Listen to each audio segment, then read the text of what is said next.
विद्यार्थियों, ये पन्ने भी हमें कुछ बताते हैं। हिंदी साहित्य का इतिहास है, उसको बोझ समझ लेते हैं कुछ, और ये कहते हैं कि हिंदी साहित्य का इतिहास याद नहीं होता। आप जैसे सेकंड ग्रेड है या फर्स्ट ग्रेड है, उसमें हिंदी साहित्य का इतिहास है, वो सबसे सरल है। ये इतिहास कभी बदलेगा नहीं, बस एक बार ही तो तैयार करना है। तो आज इस वीडियो में हम बात करेंगे भक्ति काल की। भक्ति काल से संबंधित आप बात देख रहे हैं कि भक्ति काल से संबंधित 3 पन्ने मेरे पास हैं।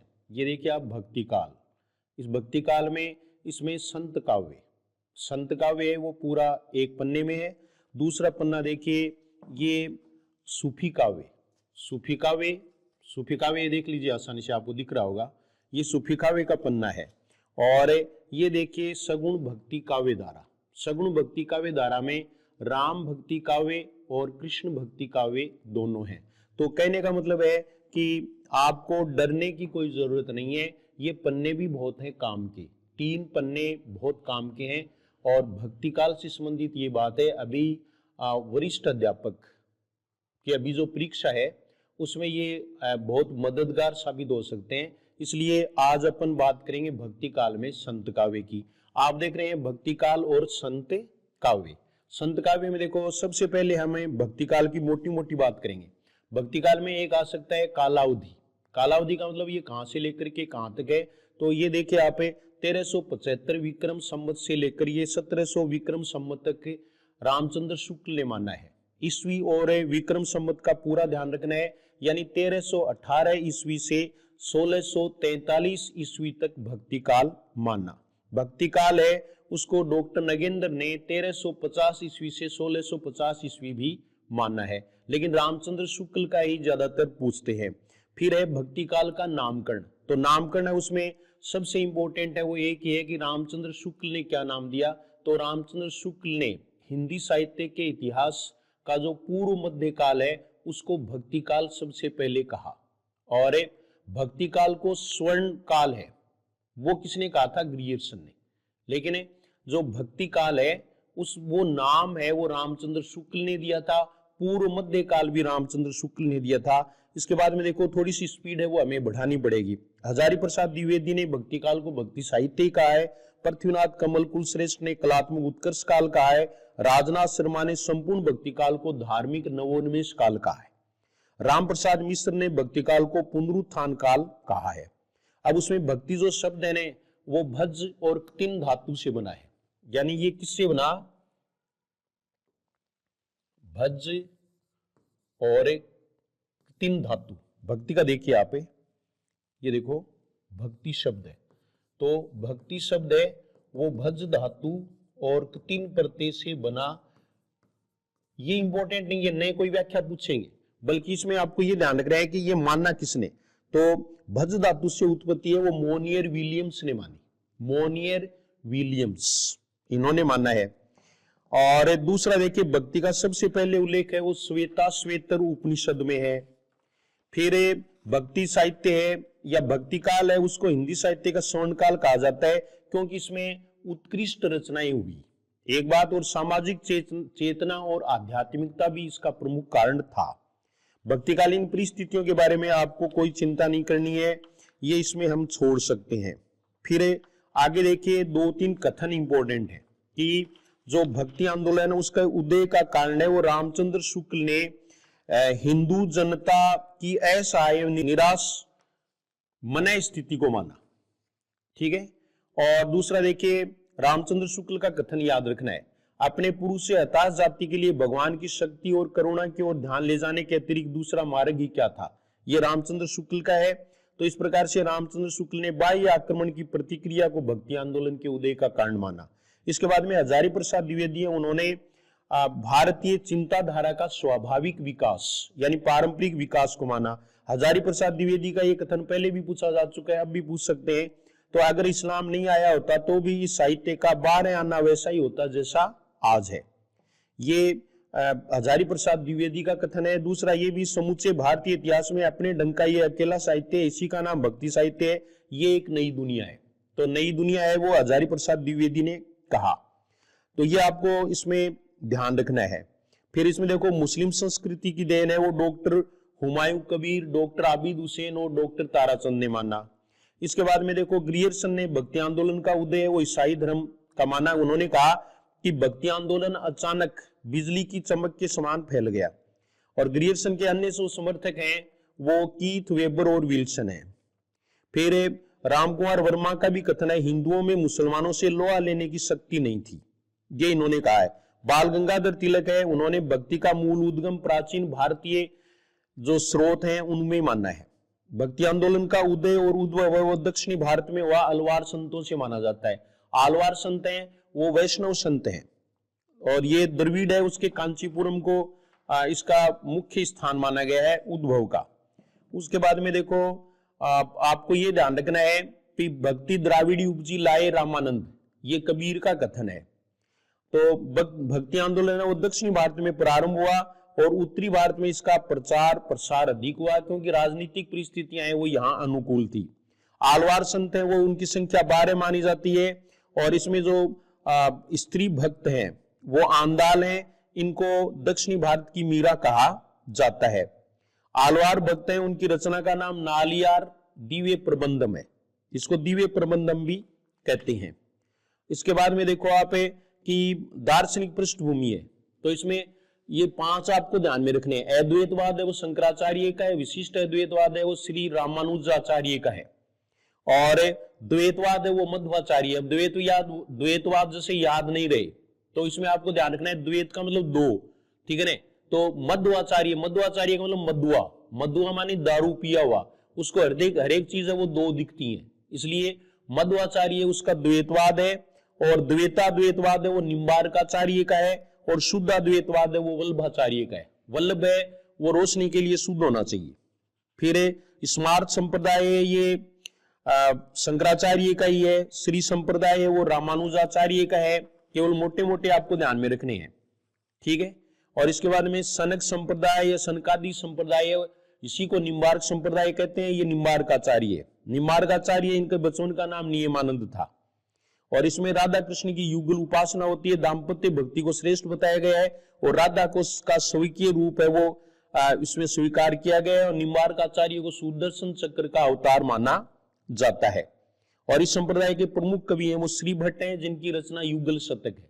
श्री भट्ट युगल शतक। और इसके बाद में देखिए हरिव्यास देव भी इनके हैं, इनका जो ग्रंथ है उसका नाम महावाणी है। ब्रह्म संप्रदाय है ये मध्वाचार्य का है। मध्वाचार्य है इसमें राधा मान्य नहीं है। चैतन्य महाप्रभु सबसे पहले इसी संप्रदाय में दीक्षित हुए थे, यानी इस संप्रदाय का हिंदी साहित्य से सीधा संबंध नहीं है। रुद्र संप्रदाय है, इसके प्रवर्तक याद आपका इनका प्रवर्तक है वो याद रखना पड़ेगा विष्णु स्वामी। विष्णु स्वामी है वो वल्लभाचार्य के गुरु थे और वल्लभ संप्रदाय वो वल्लभाचार्य ने चलाया। इसमें पुष्टि मार्ग को अपनाया गया था और पोषण या अनुग्रह की जो से ही भक्ति प्राप्त होती है ये इनका मानना था। यहाँ एक बार एक प्रश्न ये भी पूछा गया है कि वल्लभाचार्य ने कितने प्रकार के जीव माने, तो 3 प्रकार के जीव माने, शुद्ध, संसारी और मुक्त। शुद्ध, संसारी और मुक्त 3 प्रकार के जीव माने, 3 प्रकार की भक्ति मानी, लेकिन भक्तों के प्रकार है वो 4 माने, ये आपको याद रखना है। और उसके बाद में अणुभाष्य और श्री सुबोधिनी है वो इनके ग्रंथ का नाम है।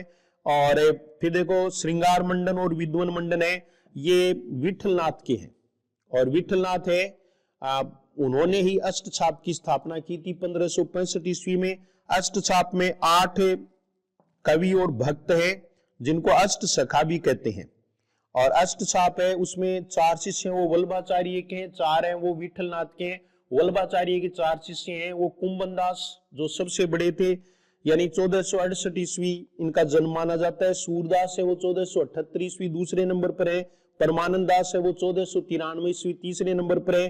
कृष्णदास है वो वल्लभाचार्य में सबसे छोटे हैं अष्टछाप में 1496 ईस्वी।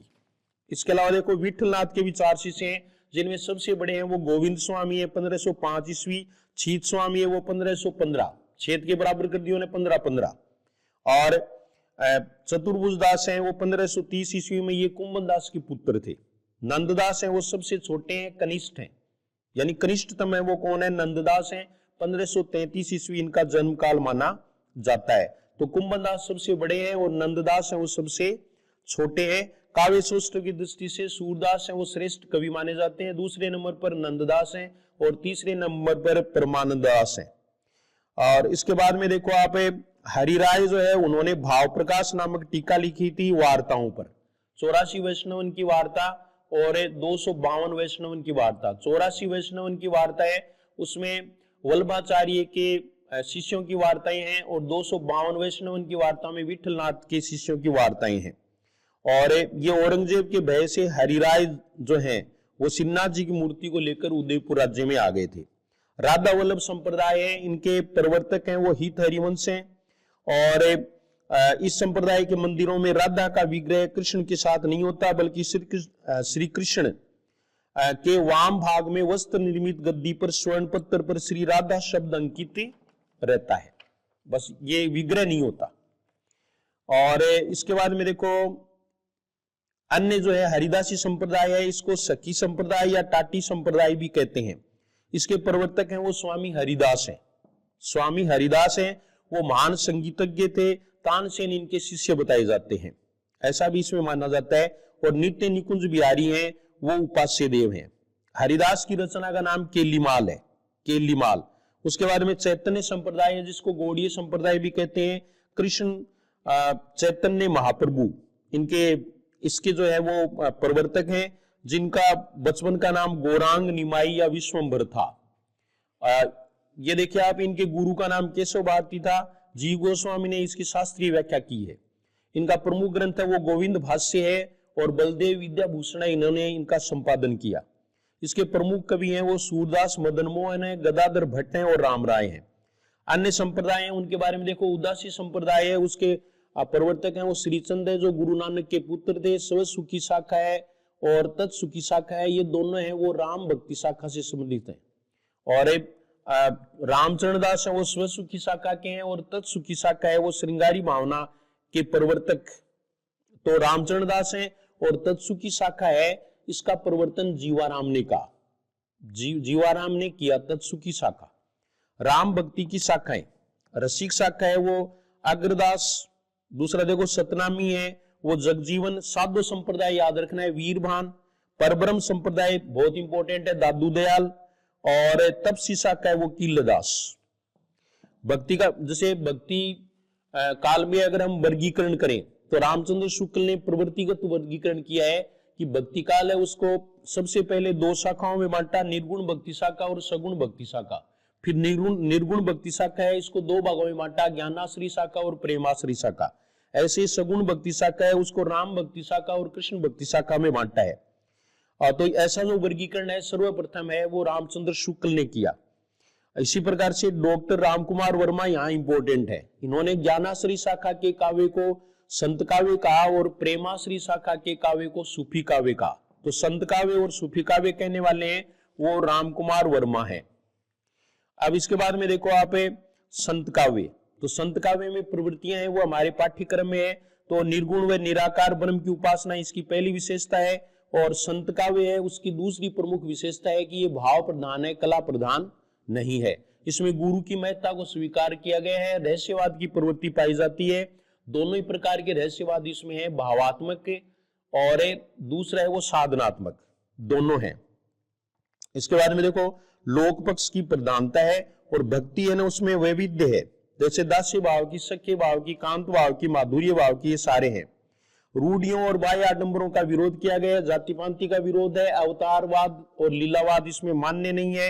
एकेश्वरवाद के ये समर्थक हैं, ये इन्होंने इस्लाम धर्म से लिया था। मानवतावादी चिंतन, लोक कल्याण की भावना है, इनमें ज्ञान की महत्ता का प्रतिपादन किया गया है। ज्ञान ही ईश्वर प्राप्ति का माध्यम है और संत साहित्य में शास्त्र की अपेक्षा स्वय अनुभूति यानी खुद के द्वारा अनुभूति है उस पर अधिक बल दिया गया है, यानी शास्त्रों की अपेक्षा लोक पक्ष अधिक मुखर हुआ। नारी विषयक चिंतन अतिवादी और असंतुलित है। नारी को नरक का द्वार व विष की बेल तक कह दिया गया है, लेकिन कनक व कामिनी इनकी निंदा की गई है और नारी के सती रूप है उसको ग्राह्य माना गया है, उसकी प्रशंसा की गई है। नाथपंथियों से नारी निंदा ग्रहण की। सदुकड़ी और लोक भाषा का प्रयोग है और संत काव्य की भाषा है वो अपरिष्कृत है, क्योंकि संत ज्यादातर है वो अशिक्षित ही थे, तो इन्होंने संस्कृत को अस्वीकार किया है। इसीलिए कबीर ने कह दिया संस्कृत है कूप जल, भाषा बहता नीर। ये कबीर की प्रसिद्ध पंक्ति है। और शांत रस की प्रधानता है, अन्य रस श्रृंगार और अद्भुत रस भी है, जैसे कबीर की उलटबांसियां हैं उनमें अद्भुत रस है वो पाया जाता है। और स्वाभाविक अलंकारों का प्रयोग है। संत काव्य प्राय मुक्तात्मक है, ये प्रबंधात्मक नहीं है, और गेय शैली का इसमें प्रयोग ही किया गया है। रामचंद्र शुक्ल का एक कथन भी है इनके बारे में, तात्विक दृष्टि से संत न तो अद्वैतवादी हैं और न ही एकेश्वरवादी हैं, ऐसा उन्होंने कहा। तो ये सारी चीजें हैं वो आपको इसमें ध्यान में रखनी है।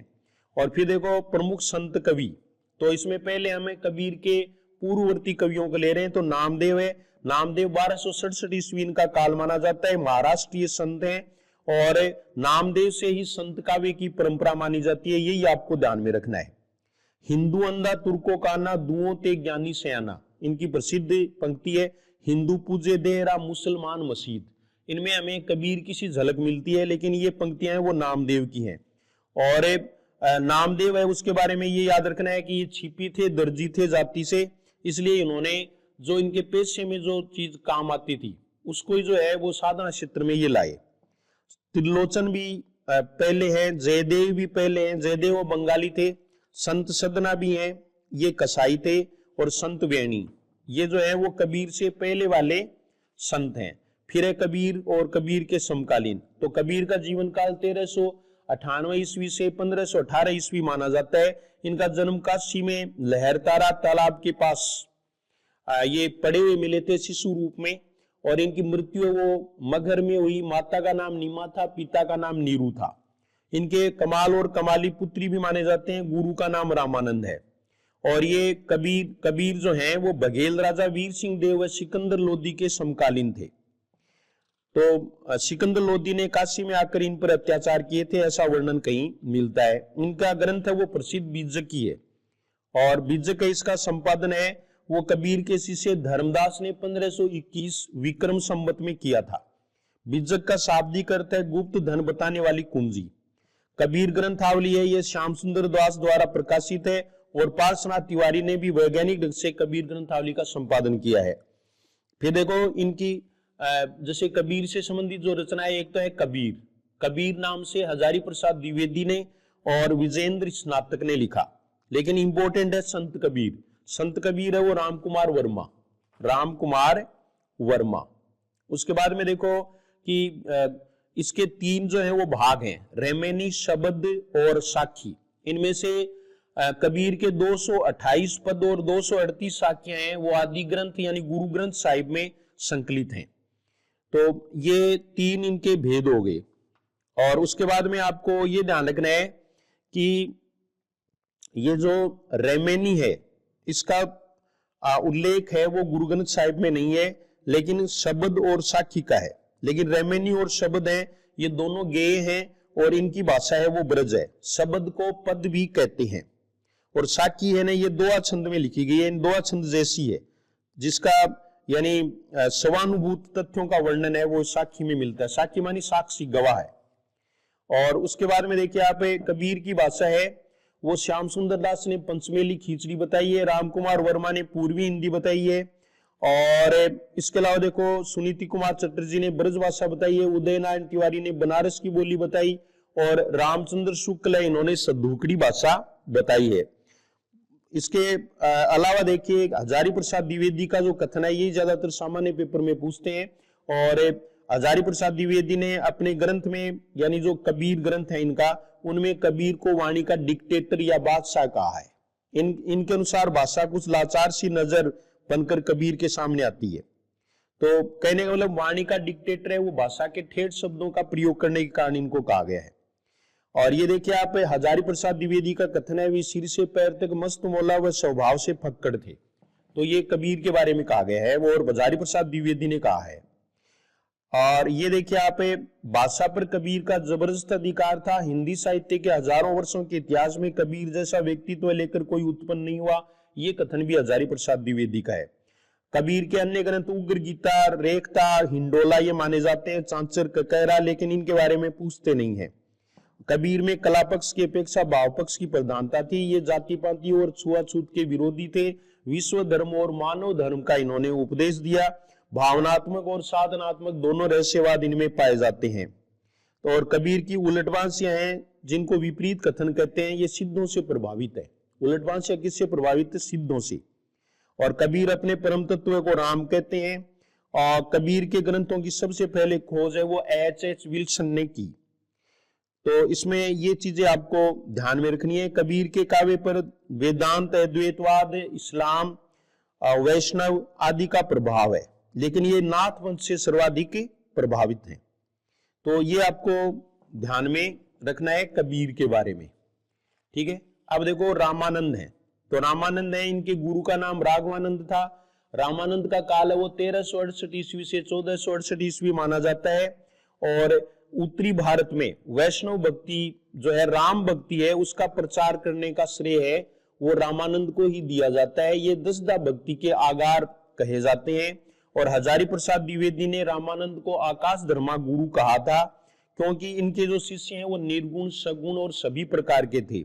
और इन्होंने भक्ति के लिए सभी के लिए द्वार खोल दिए थे। स्त्रियों और शूद्रों को भी भक्ति का अधिकार है, वो सबसे पहले रामानंद ने ही दिया था। तो इसके बाद आपको ये ध्यान में रखना है कि इन्होंने दास्य भाव की भक्ति पर विशेष बल दिया।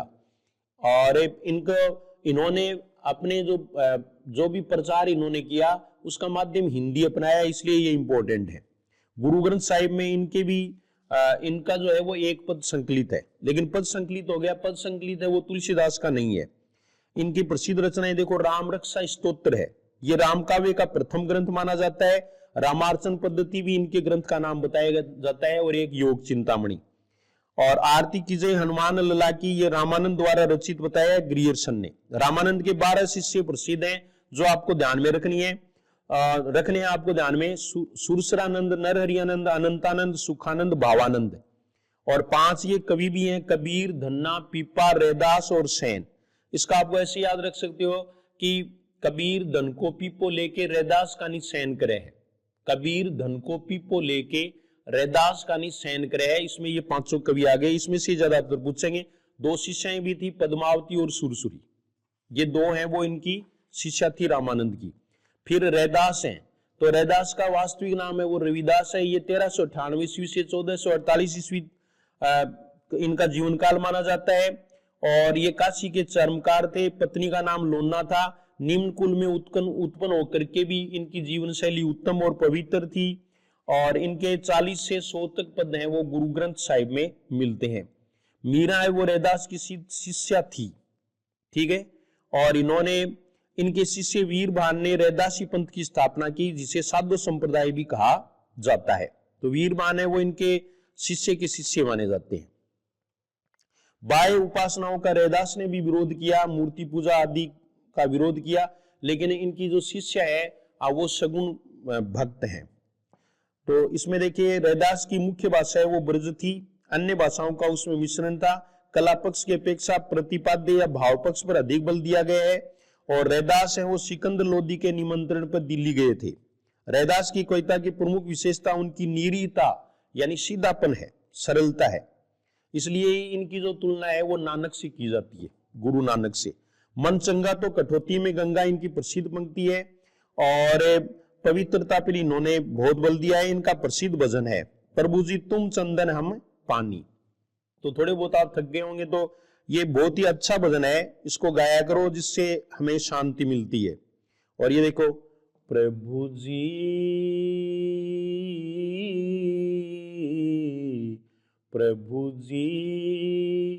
तुम चंदन हम पानी, प्रभु जी तुम चंदन हम पानी। अब कैसे छूटे राम नाम रट लागे, अब कैसे छूटे राम नाम रट लागे, प्रभु जी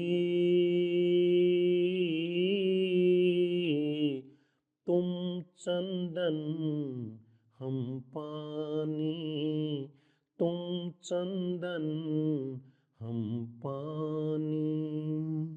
ये इस तरह से गाते रहते थे। और इनकी एक दूसरी जो पंक्ति है, जब हम होते तब तू नहीं, अब तू ही मैं नहीं, तो जल केवल जल माही, ये भी रैदास की पंक्ति है। संत पीपाए ये जाति से खिंची राजपूत थे और गागरोनगढ़ के राजा थे। बस इतना याद रखना है। इसके बाद में इनका एक पद है वो गुरु ग्रंथ साहिब में संकलित है। संत धन्ना है ये जाट थे, इनके 4 पद हैं वो गुरु ग्रंथ साहिब में संकलित है। और सेन है ये जाति से नाई थे और 1 पद इनका भी संकलित है। गुरु नानक है ये तलवंडी के थे, 1469 ईस्वी इनका जन्म माना जाता है। श्रीचंद और लक्ष्मीचंद इनके 2 पुत्र थे। सिख धर्म के संस्थापक हैं, आदि गुरु हैं, प्रथम गुरु माने जाते हैं। गुरु ग्रंथ साहिब में मैला नामक खंड में इनके पद संकलित हैं, ये शब्द व श्लोकी के रूप में है। और इनके दर्शन का सार है वो जप्पू जी ग्रंथ में है। रचनाएं वो नसीहतनामा ये खड़ी बोली हिंदी में है, सोहेला और आशा दीवार ये पंजाबी में है। तो ये गुरु नानक के बारे में आपको ध्यान रखना है। इनकी प्रसिद्ध पंक्ति है, रैन गवाई सोए के दिवस गवाया खाए, हीरे जैसा जन्म है कोड़ी बदले जाए।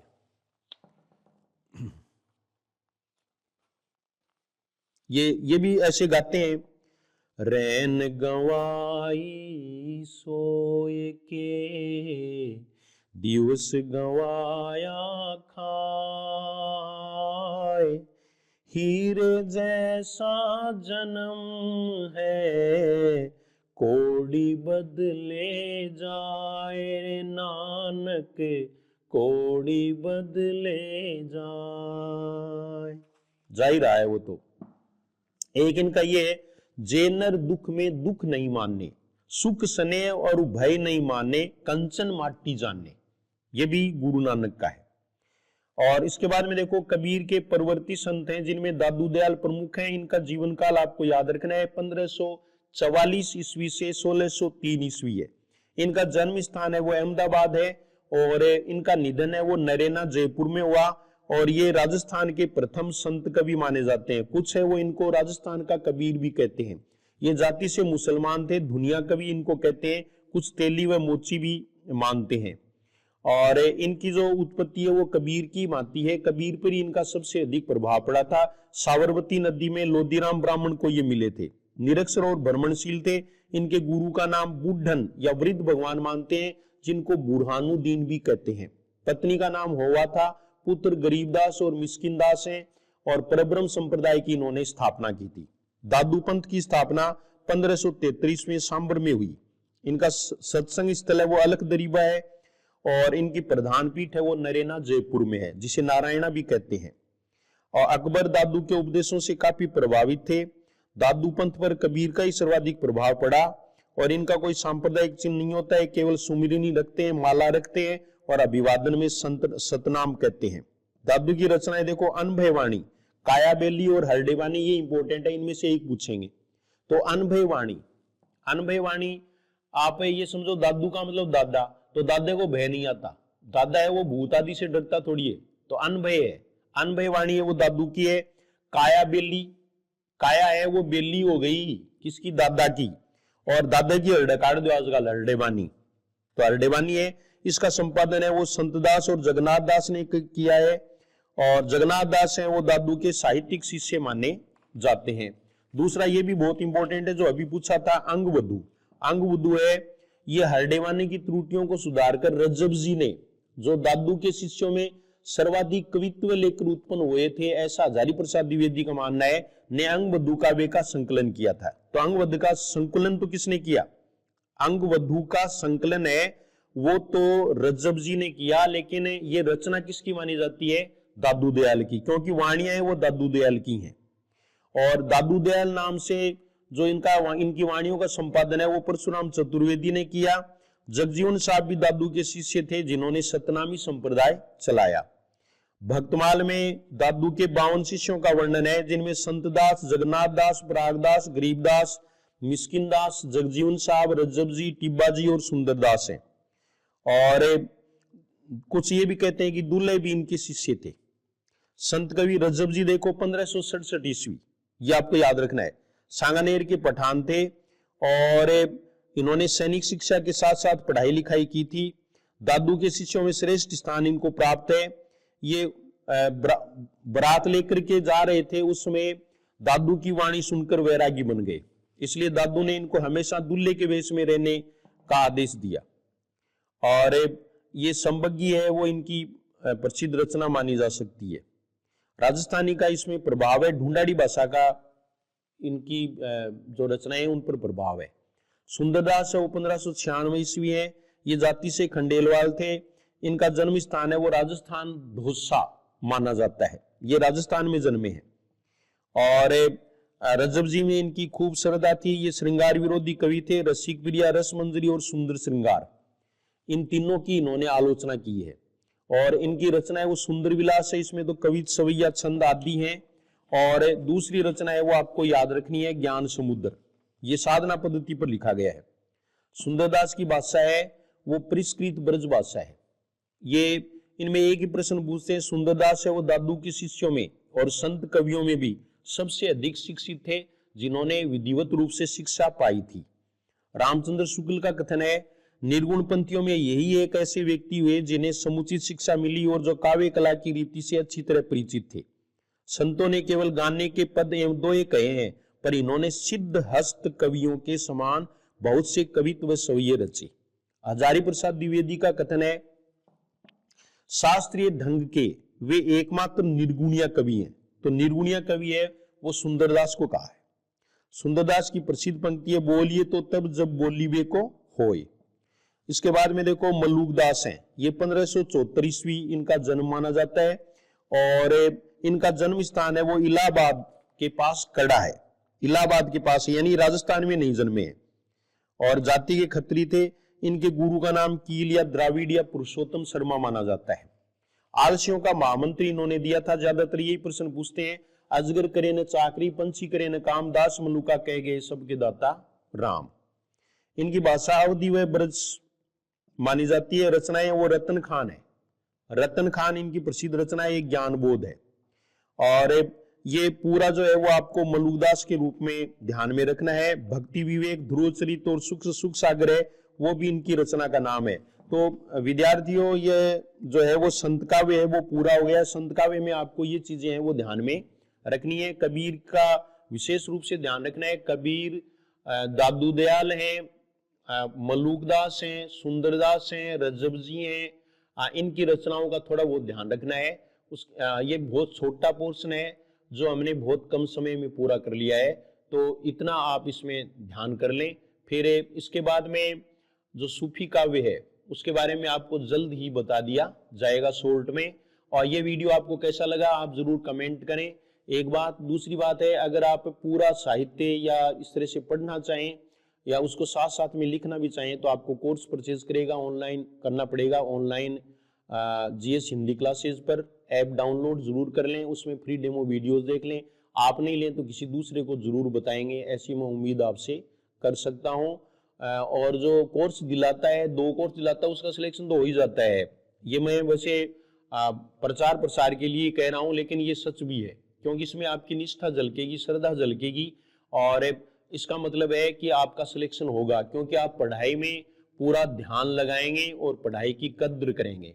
तो ये आप ऐसा कर सकते हैं। जीएस हिंदी क्लासेस को सब्सक्राइब नहीं किया तो कर लें, और वक्त वक्त पर वीडियोस हैं वो आप देखते रहें। इससे पहले आदिकाल का वीडियो है वो पूरा का पूरा है, वो YouTube channel GS Hindi classes पर आपको मिलेगा। उसमें भी शॉर्ट में सारी चीजें वो बताई गई हैं। और इसका एक फायदा है वो वीडियो का ये है कि ये बातें तो आपके नोट्स में भी हैं, ये सब चीजें हैं, लेकिन इसका एक फायदा हो रहा है कि आप सोए हुए हैं वो भी ये वीडियो सुन सकते हैं और आपको कुछ बातें वो परीक्षा में याद रह सकती हैं। अगर एक प्रश्न भी ज्यादा सही होता है तो वो आपके सिलेक्शन का कारण बन सकता है। ये मेरा मकसद था इस वीडियो बनाने का कि आप जो है वो ज्यादा प्रश्न है वो सही कर सकें। तो ये भक्ति काल में संत काव्य के बारे में आपको बता दिया है। इसके बाद में हम सूफी काव्य की चर्चा है वो अगले वीडियो में करेंगे। धन्यवाद।